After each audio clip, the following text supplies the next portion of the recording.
Assalomu alaykum ijtimoiy tarmoq kuzatuvchilari. Marhamat tumanidagi mansarda tomimiz o'z nihoyasiga yetdi.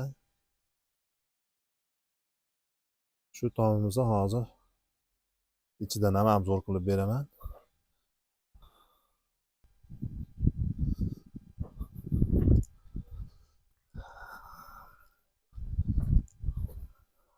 Mana xudo xolasa eshikdan kirib borganda chap qo'lda bitta kuxna bo'ldi, oshxona. Bu tarafda bitta keng uzun xona bo'ldi. Mehmonxona yoki yotoqxona qilib foydalansa ham bo'laveradi. Bunisi sal kichikroq xona bo'ldi. Kichkina bo'lib ham kichkina emas, 4x20 ga 5x20 xona. Bunisi ham shu razmerda. Xonasi yorug', keng. Lestnitsadan chiqib boramiz.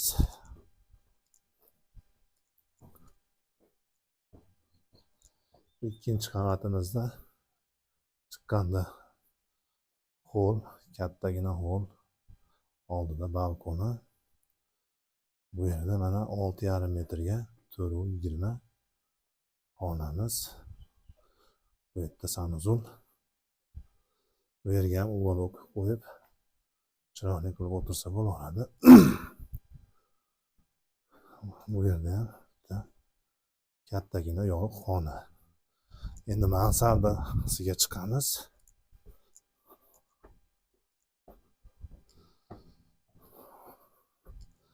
Lestnitsasi yangi quyilganida apalipkalari yechilmabdi.